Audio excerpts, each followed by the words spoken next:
უმუშავარი დარჩნენ პედაგოგები მარნეულშიც მუნიციპალიტეტში სკოლების გაერთიანების შედეგად ათობით მასწავლებლის ბედი გაურკვეველია. მათ შორის არიან ეგრეთ წოდებული სვანების დასახლებაში უკვე გაუქმებული სკოლის მასწავლებლები. ახალი სასწავლო წლიდან ამ სკოლის მოსწავლეებს ახალ სასწავლებამდე მისასვლელად 3 კილომეტრის გავლა მოუწევთ. პედაგოგები კი ამ დრომდე დაპირებული სამსახურის მოლოდინში არიან.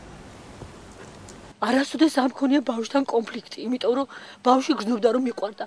როგორც არ უნდა დალილი პარტელიანი ახალი სასწავლო წლის დაწყებას ცრემლიანი ხდება. მას განუმარტეს რომ იმ სკოლაში აღარ უნდა წავიდეს, სადაც 32 წელია სწავლიდა.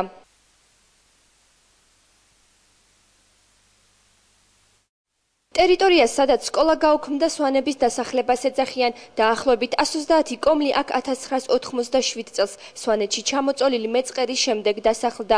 16 წლის წინ გახსნილ სკოლას 21 პედაგოგი და 65 მოსწავლე ჰყავდა.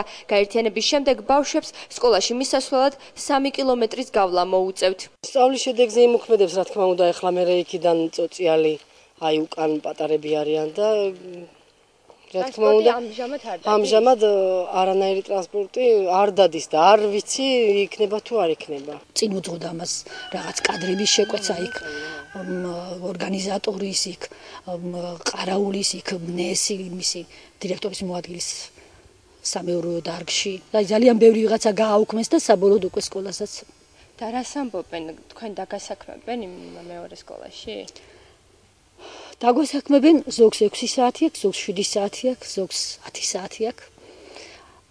არავის არ აქვს, მე მგონი ერთი დირექტორის მეუღლის გარდა სრულყოფილად საათი, მთელი განაკვეთი 18 საათი აქვს იმას და დირექტორის მეუღლე, აქაურის დირექტორის მეუღლის. მართალია შენობა სარემონტოა, მაგრამ როგორც პედაგოგები აღნიშნავენ, განათლების მინისტრისგან სკოლის კეთილმოწყობას და არა დახურვას ელოდებოდნენ.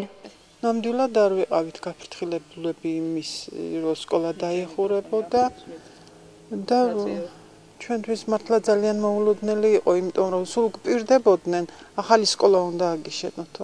ამას გვპირდებოდნენ და დახურვას კი არა.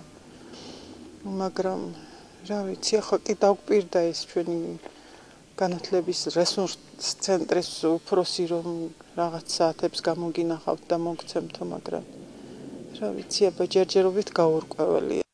სკოლა თამარისის ნომერ 1 საჯარო სკოლასთან გაერთიანდა. დირექტორი სატელევიზიო კომენტარისგან თავს იმ მიზეზით იკავებს, რომ რესურს ცენტრისგან ამის ნებართვა არ აქვს. გურამ ქადარიას განმარტებით 21 მასწავლებლიდან მხოლოდ 12 პედაგოგისთვის რამდენიმე საათის მიცემა შეძლებს. რესურს ცენტრში კი ირწმუნებიან, რომ უმუშევარი არავინ დარჩება. მცირერიცხოვანი სკოლები, სადაც ასე მცირე ბავშვები იყვნენ, ნაკლები ბავშვები იყვნენ და ახლო ტერიტორიულად ახლო მდებარე სკოლებს შეუერთდა. ანუ ოპტიმიზაცია მოხდა მათი, გაერთიანება მოხდა.